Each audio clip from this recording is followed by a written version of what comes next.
Hello, everyone, and welcome to this Fireside Chat session on the topic of CSMs, Customer Success Managers, and how they drive the entire customer journey within an organization. We're going to focus these on three different topics, specifically the onboarding, setting the stage for success, adoption and ongoing support, driving value. And then finally, we're going to cover the topic of renewal and advocacy, turning customers into champions. Our speakers they have various experiences. I'm going to let them introduce themselves, and we'll start with John. Hello, everybody. My name is John Herron, Director of Customer Success here at Diabsolut. I come with over 15 years experience in the customer success departments, originally in SaaS and now in the professional services organization. Thank you, John. And Melanie?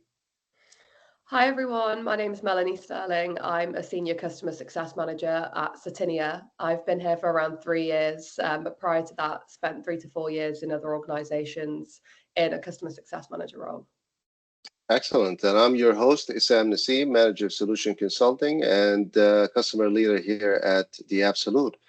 And we look forward to speaking to you about these three major topics when it comes to CSMs. But first thing first, let's talk about who Diabsolut is. So we are a Salesforce and Certinia implementation partner and consultants.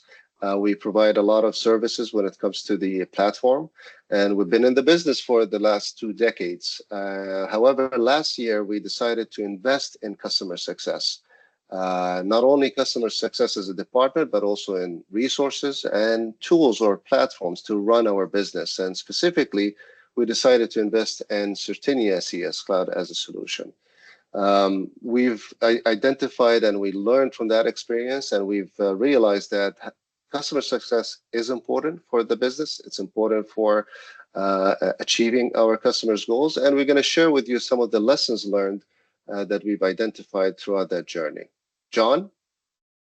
Yes, thank you. So yeah, a little bit of background. Diabsolut originally was solely focused on professional services and delivery, truly end-to-end from that perspective. And we decided to, based upon feedback and our experience, to kind of mold into a customer-centric organization. We really had a lot of strength in our delivery and our consultants, but deeper conversations and really long-lasting relationships needed to be embedded within a department in Diabsolut, and that came from the customer success organization. So our ultimate goal in bringing this department into Diabsolut was to strengthen the client relationships and really make it meaningful and sustainable, again, for long-lasting relationships with our clients. A couple of things that we've done, and some of our lessons learned in coming in here, again, was recognizing there's a big difference between the relationships and engagements of delivery versus the relationships and engagement with customer success. There's a lot of truth that is told to customer success managers on one-on-ones that sometimes doesn't come out through communication between the delivery team and the stakeholders. So it really is an in-depth type of relationship that begins to form at an early age of the opportunity with the client, which we'll get into deeper on today's presentation. So really at the focus of this, as the client's business evolves, so does the relationship between the stakeholder and the CSM, which really is a strong glue in the fabric of those relationships. An important part coming in here was equipping our customer success team with the tools for them to be effective. So obviously we've established a CSM department. We established and implemented CS tools and developed strategic framework for them to follow to make them the most successful they can be and our clients as successful as they are as well. In addition to that, we transitioned in Naeem Khalid from VP of Professional Services to lead as a VP of Customer Success. Naeem has a plethora of experience and really has brought the A game to this department, and I know the team loves working with him. So To conclude, it really isn't a shift. It's not just a shift, it's a journey that Diabsolut and is taking, and we're embracing, and have already seen remarkable results from the establishment of this department. Perfect. Well, thank you, John, for sharing the lessons learned. And I think that resonates well with the survey that TSIA, or the Technology and Services Industry Association, had in 2024, where they asked a number of folks about, what would happen if you don't invest in a customer success organization? And some of the repercussions that were shared, or the answers that were provided, focus on different topics ranging from increased customer churn down to business as usual. But I think it's pretty evident that, looking at the numbers here, that 80% of the respondents do have a challenge with customer churn. Any thoughts on that, John? Yeah, I mean, churn is a hot word when it comes down to customer success, right? I had an old boss in my software as a service days who always used the analogy of a leaky bucket, right? You can fill in water into a bucket, but if there's a hole in it, you're going to consistently have to put water in there, and obviously that analogy when it comes to business is pretty true, right? It's expensive for companies to go out and seek new clients. It's much more meaningful and profitable to retain your clients and grow them. And obviously, the rewards in doing so, which we'll speak about later, are plentiful. So I think in terms of churn, you want to make sure your clients have the attention they need. Every day is different. Business priorities shift. Their roadmap may change, and you really need somebody who has a relationship to sit down to talk to business stakeholders to understand those changes in that environment, so that that information can be brought back to our solution architects and consultants over here, and we can devise a game plan that makes sense to their budget or to their timeline. So really, it's helped us tremendously in terms of keeping our clients and obviously renewing to further engagements. So that's perfect, and I understand that this is, coming from the point of view of a professional services organization, or PSO. I want to hear from Melanie from a SaaS company perspective, given the fact that you're presenting Certinia today. Melanie, what are your thoughts about customer adoption? I mean, and looking at the numbers here. So this is actually super interesting. Adoption is so topical with the customers that I've been speaking to recently. Not only, adoption and customer success, but entire SaaS company strategies now, we're starting to see them revolve a bit more around their customers' adoption. Like John just mentioned, there's such a huge focus on not just acquiring more customers, but with our existing customers, how do we make sure that they're using the systems that they have to the best of their ability, so that in turn we can avoid them churning? And, without a central owner in a customer success department, customer adoption can be really overwhelming for customers. Once they go live on a SaaS product, they don't always know where to turn. They don't always know what they should be doing next. They may not understand what phase 2 or 3 or 4 of their journey looks like. And this is really where customer success come in to help support them on that adoption journey. So, having this as an ownerless task is really dangerous to the long-term journey that your customer's on, the long-term partnership, the long-term relationship. I agree with both point of views, because I've experienced it myself here at Diabsolut. Prior to investing in customer success, yes, we had successful projects, but we were missing something, right? We were missing that last touch with the client to expand and increase the growth within the account or the client engagement. So that brings us to the customer journey overall. And yes, there are other steps in the process, but as we discussed before, we're going to focus on these 3 major topics. And some of them are, common for SaaS-based companies. Some are common for PSOs. And all honesty, I think all of them are shared between the 2 kind of companies, PSOs and SaaS. John, from your perspective, I mean, we'll cover the adoption and ongoing support, but I want to start with Melanie on the onboarding, since it's very relevant to a SaaS-based company. Melanie? Yeah, absolutely. I think beyond the sales team, the onboarding is your customer's first exposure into the wider business. And again, this can be really overwhelming. The CSM is the most continuous figure in the customer relationship lifecycle. So this initial meeting and setting the scene and making sure they're set up for success is really, really important. I think the main activities during this phase, usually revolve around understanding the key success factors for your customer, understanding what long-term success likes for them, making sure we can get this defined up front. So we've got that continuous acknowledgement throughout the relationship of what's important to them. And this is often the place where the trust is created. The onboarding is where the trust between you and your customer is created and cemented for those different touch points moving forward.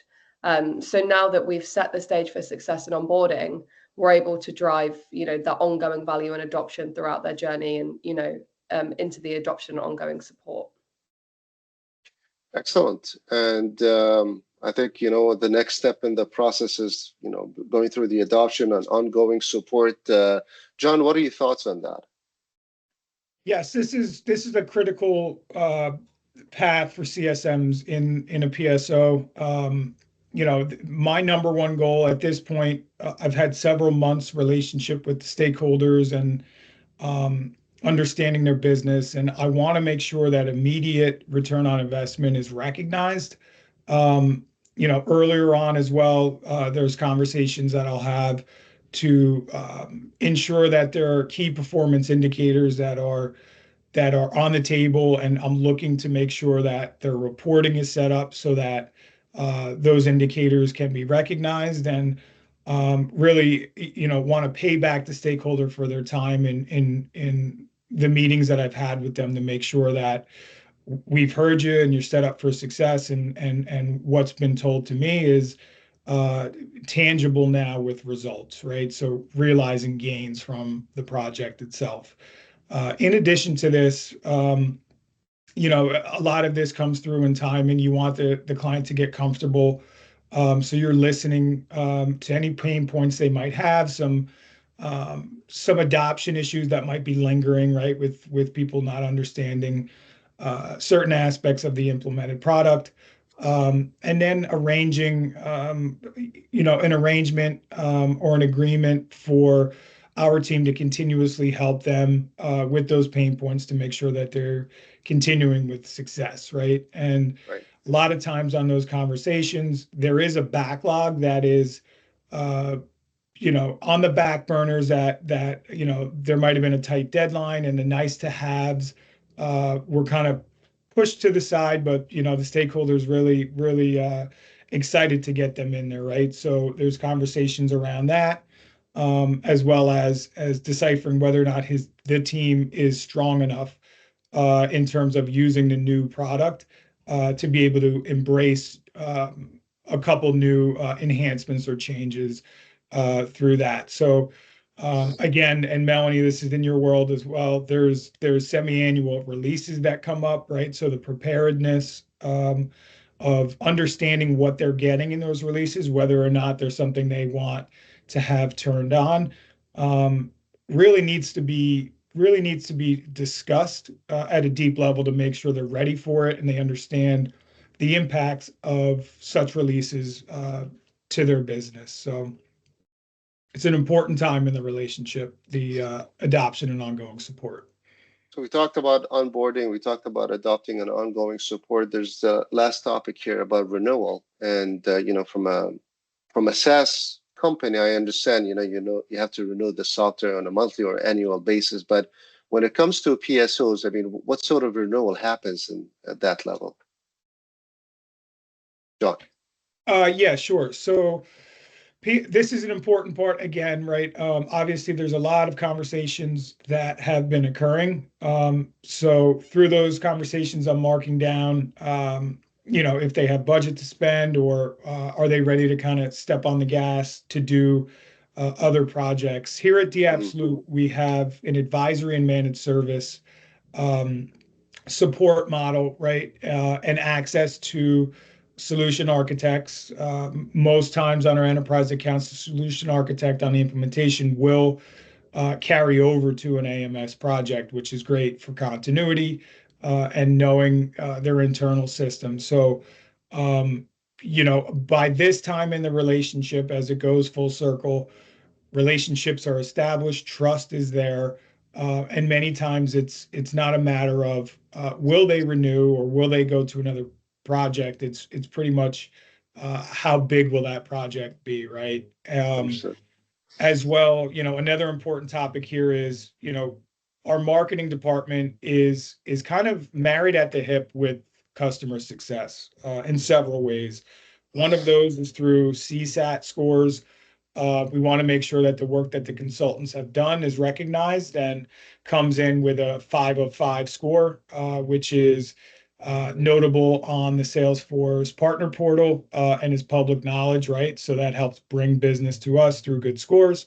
CSMs are in charge of success stories, and marketing does what they do best in gleaming them and cleaning them up and making them,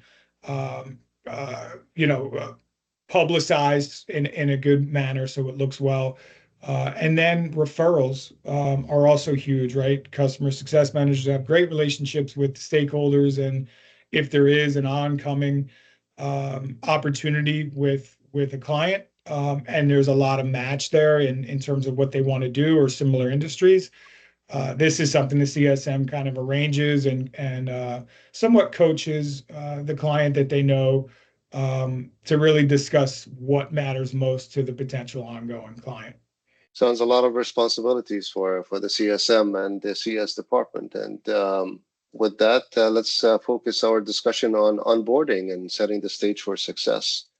I'd like to believe, that customer success acts more like a compass that guides customers towards adopting a new piece of software or functionality or feature or what have you. It could be a business process as well. Going through that journey together, the client and the CS team, I think it adds value. I think it adds, that hand-holding kind of activity that allows customers to take the next step in their journey. We've seen that a lot at Diabsolut, and Melanie, I believe you've seen it as well through your experience at Certinia, that a lot of the times customers, they invested in a solution, and they want to get the maximize their outcome from using that solution. And a lot of the cases, they don't know, a certain feature, certain functionality, or simply they don't have the necessary help or training to get them to that point. And I guess, looking at the 3 different areas or the main task when it comes to onboarding, my favorite is the expectation for the onboarding phase, given my role from pre-sales perspective and bridging the gap between sales and professional services. But I want to hear from Melanie first, her thoughts on these 3 kind of activities. Melanie? Sure. I think expectations during onboarding, we touched on this briefly just a little while ago, but I think here is really the time where the CSM begins to cement themselves as the advocate and the champion of the customer. So during this onboarding phase, we might have regular check-ins with the customer. We capture any risks that might be acknowledged. We can take feedback from the customer's team about their experiences and pass that on to our internal departments. And we can also do a lot of information sharing. So, the expectations for the onboarding phase is that we want to make sure that as much information as possible has been passed from our sales team onto our, implementation team, customer success team, etc., so that everyone is aligned about how we're delivering value for this customer. I think that's really critical, during the onboarding part of their journey. I think Perfect. This also leads nicely into the kind of best practices for the smooth start. So I think CSMs have so much valuable information to share about what they've seen work best with other customers. I think every CSM could tell you their favorite dream and their favorite nightmare from experiences they've had during onboarding at different points in their careers with different customers. And I think this is really where they can add some serious value and save some serious time for your business, but also for your customer, giving advice on how do governance models usually get set up? What's the best cadence of calls for us to stay up to date with each other?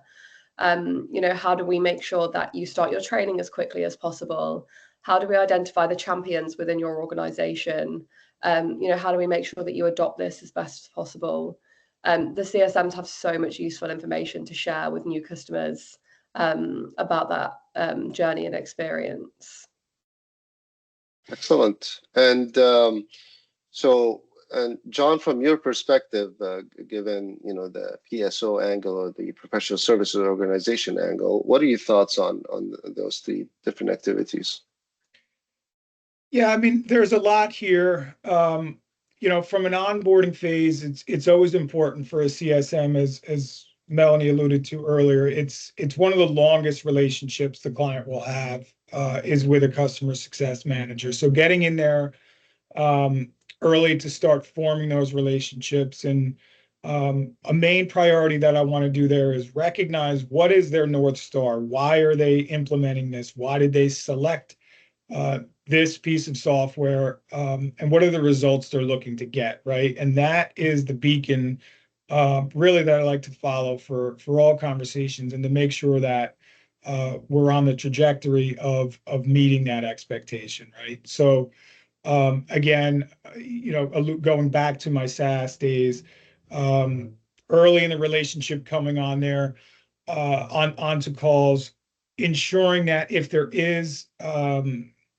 any decisions to be made for customizations, that they're thought about. Any repercussions of doing a customization versus out of the box is understood by the client, right? Because as their CSM, I want to make sure that they're not going to run into an obstacle later down the line based upon the experiences that I've seen and that I'm equipped to kind of warn them about. So again, I want to make sure during the implementation that there is touch bases set up in terms of steer codes, solo one-on-ones with the stakeholder. Again, referring back to the importance of them being fully transparent, so I can recognize if there are any issues or what their sentiment is. That's super important as well. But I think the biggest difference in SaaS versus PSO is I'm working with a larger team than Melanie is, right? I have solution architects, project managers, consultants, engagement managers, and I need to stay in my lane and make sure that my value that I'm bringing to the client is separate and differential in a meaningful way. And my skill sets are much different than a solution architects are. So it's really broadening the team to make sure that they're as powerful as they can be from every single angle.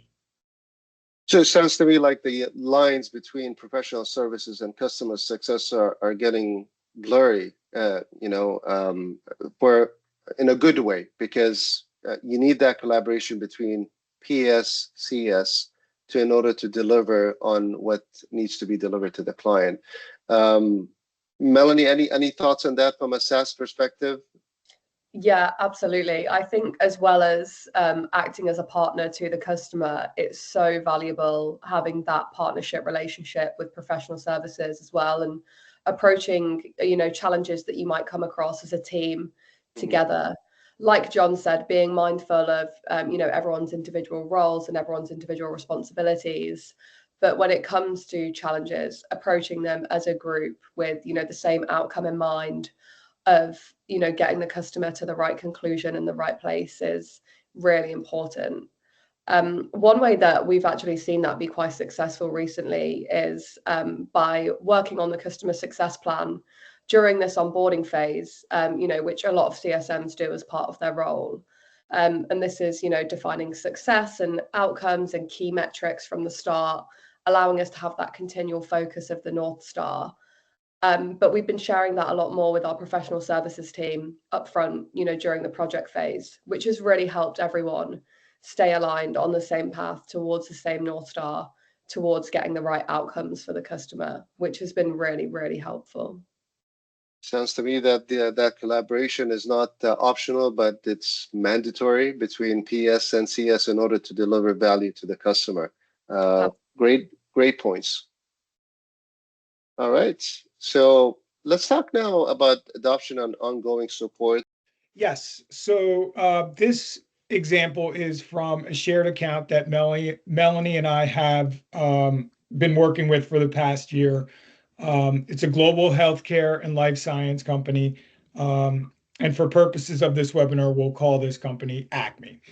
So their business drivers are client relationships and retention, technological innovation, and geographic expansion. And as with every company, really, revenue growth is a huge business outcome they're looking for.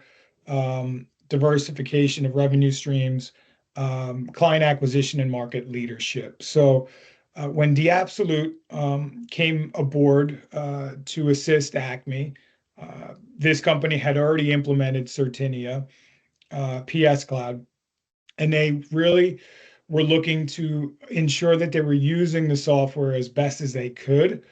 There was a couple business units who came on, a couple business units who came off in the previous year or two.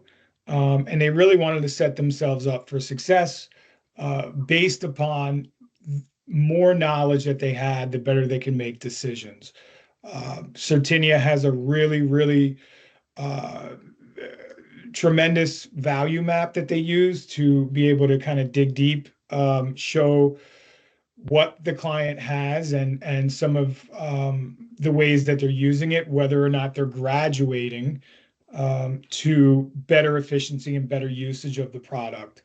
I can pass it over to Melanie to be able to kind of speak a little bit more about that, but from our perspective, our solution architect really took this value map with the client and worked with Melanie as well and myself to identify they're really strong in this area and they're on a good course to be able to move on to the next level. But in these areas, they're not using it, and there could be reasons why they're not using it, right? So it's a series of conversations to understand where they are now with the software. Is there any hindrance on kind of what they've inherited through business units coming on? Is there any stagnicity in that? And how can they get it to best of breed type software? So Melanie, can you go into more details on the power of these value maps and kind of how we work together to get Acme into a better spot here? Sure. So we started off this process with presenting the kind of maturity map to our customer Acme. And as John alluded to, the purpose of these maps is really to help us define where a customer is at in their adoption journey right now, and also their ideal of where they want to be. So this really helps us have much more meaningful conversations about how we drive value for them and how we make them more successful, because we can break down that roadmap into much more digestible, achievable chunks, and we can tick things off as and when we achieve them. We've also seen our customers use the value maps and maturity models internally to help manage their own internal stakeholders, which has been so valuable for them. Obviously, a lot of board members think they should be at maturity 5, maximum model, maximum maturity. And we know, in real life working with these customers that it takes a long time to get there, and it takes a lot of careful, thought out planning, roadmaps, processes to make sure that the right building blocks are in place at the foundation of your implementation and your adoption to really get to those advanced features and adoption maturity.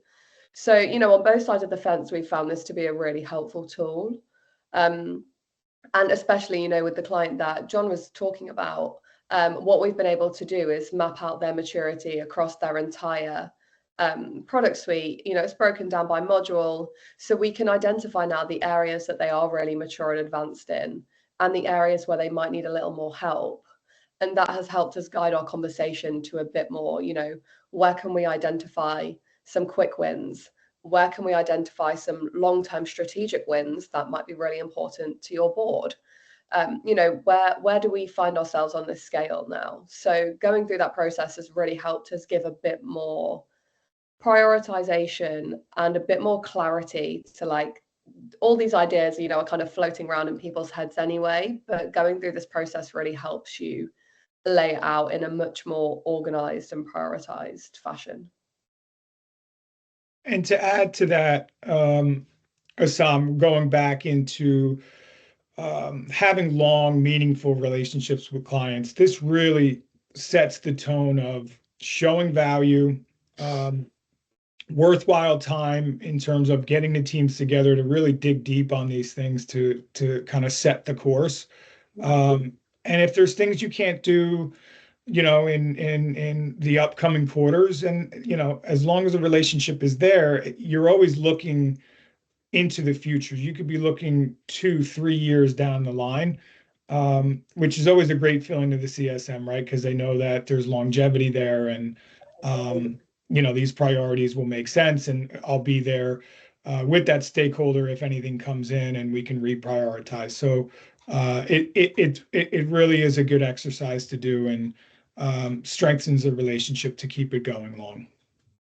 And I guess, I do have a question. If I'm the audience and I'm reading this and I look at the word ongoing support, can you clarify a little bit on what that means? Because obviously, if a lot of people think of ongoing support as your call center and someone responding to tickets and issues, are we talking about the same thing or a different thing? And let's start with Melanie. I think we're definitely talking about different things. I think there are so many different ways that a CSM can support their customers in a SaaS organization.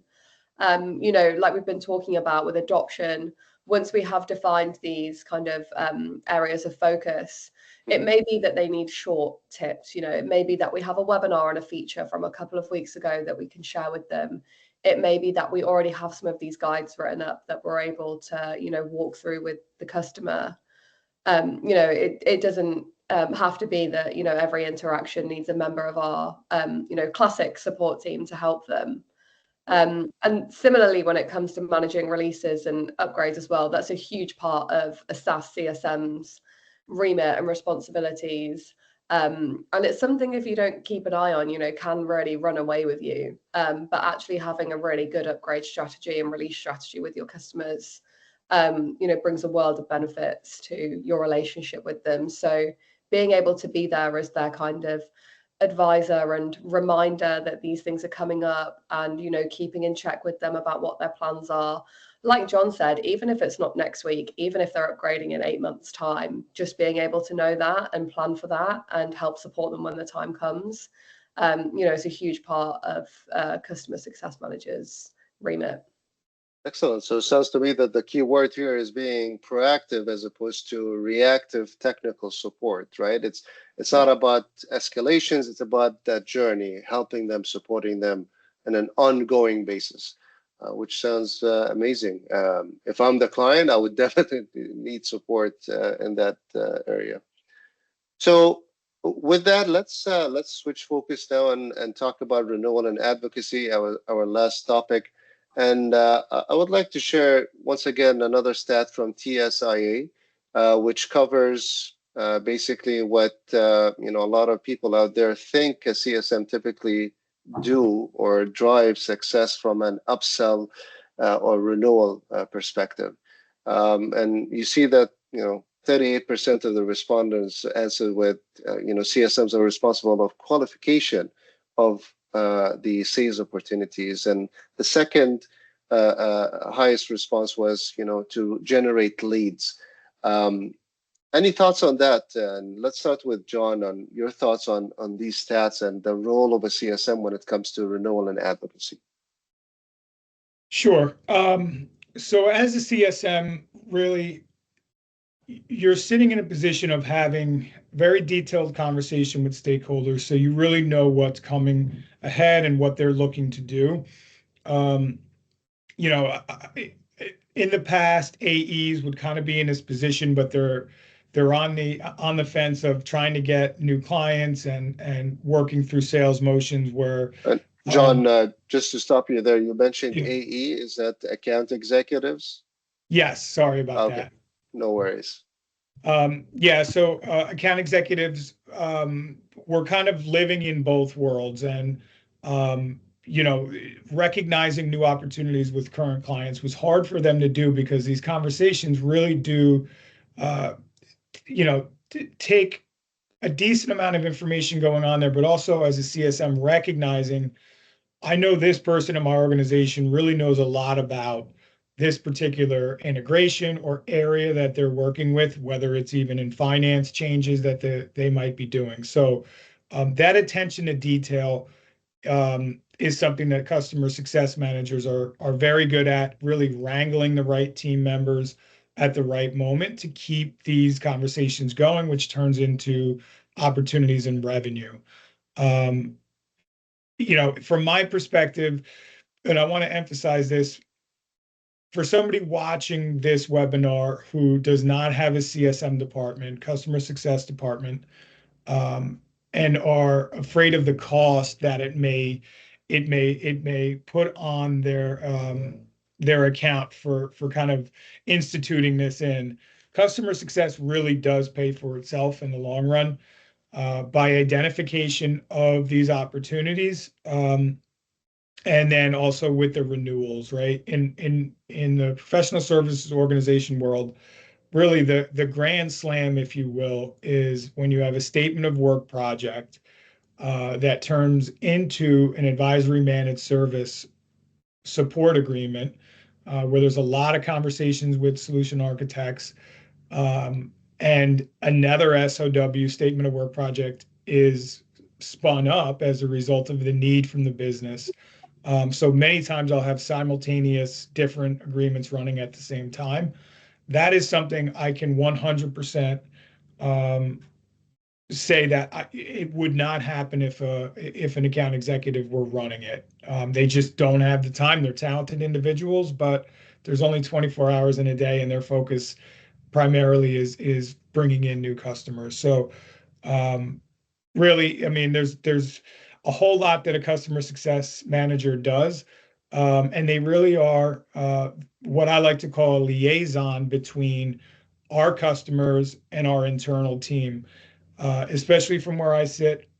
You know, we're a unit, right? And I have to communicate with my consultants and my project managers to make sure that there's a cohesiveness, that there's communication going on. If there's any better ways of working, I have a relationship with stakeholders to be able to communicate that to them, to make sure that there aren't any bumps in the roads and that we're hitting timelines and everybody is in a high state of sentiment, which again will grow renewals. So as That's you can great. see, it really is day in, day out with a lot of rewards that come in from as a result of having this department. Sounds to me like the customer success department is a profit center rather than a cost center from your perspective, which I agree with. What about you, Melanie? What are your thoughts on these stats? Yeah, I think this is really interesting and actually really reflective of the journey that I've been on as a customer success manager. I think, you know, as we've touched on earlier about customer success managers building those relationships over a long period of time and becoming a customer's trusted advisor, this is where they're really able to make some great, valuable recommendations on product expansion or license upsell. You know, they are fantastic listeners at the core of their role. You know, their role is to listen to their customer and be their advocate. And that, coupled with the understanding and knowledge of how to have conversations about value, I think is really the kind of magic recipe for how CSMs are able to create these really valuable upsell and cross-sell opportunities for customers that, you know, drives really, really meaningful results for them in the end. Excellent. Well, these are all great points. And with that, we're going to wrap it up. And I would like to hear from Melanie first, her, you know, any final thoughts or recommendations for our audience. Yeah, thanks, Assam. I think my final thoughts would be that, we've spoken a lot today about customer success and customer success departments. What I truly believe in my core is that customer success is a team sport. The customer success manager is there to own and drive, but it really takes a village to make customers successful. And, things like renewals that we've discussed as a final point there, they aren't won at the time of the renewal. The renewal is built across interactions from the entire year, but spearheaded by your customer success department. Excellent. So what about you, John? Yes, appreciate your time, Melanie and Assam. I thought it was a great discussion we had today. From where I sit, I've been, as I mentioned at the top of the call, CSM for over 15 years. I've always been an organized individual, and that is a key attribute for customer success managers. The department has evolved, and the industry of customer success has evolved into one where there's tools now that help the customer success manager. In my experience, these tools are extremely important for me to get the most out of my day, so I can be more successful for my clients. So it's when I first started out, it was index cards, Excel sheets, and OneNote. Now it's much different, where there's a lot more tools that I can use to really keep on my radar the North Star that we spoke about, the touch points, cadences for QBR, steer codes, the feedback, when to send a CSAT, how far am I on a success story, and when marketing needs that done for a particular pitch. So, for those who are thinking about developing a CSM program, there's plenty of tools out there to make your CSM successful. And really, sky's the limit in terms of what they can bring into your organization. So long as they're equipped with the tools and they have a talented leader, such as we have here with Naeem Khalid, kind of envisioning where this department will go, and where our strong suits are, and where we're weak. There's always room for improvement. So there's a plethora of information online. Diabsolut is here to answer any kind of questions you may have in terms of customer success, and we look forward to those engagements, and we hope that this conversation today provided a bit more education on how this department, since initiated at Diabsolut, has been successful for us. Thank you, John, for sharing that. And from my perspective, I learned a lot of great deal of information here on customer success managers and their roles.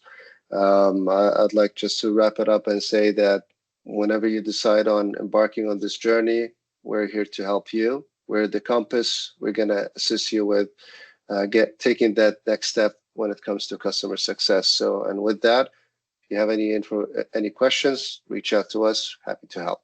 Appreciate your time, and thank you. Thank you. Thank you, everyone.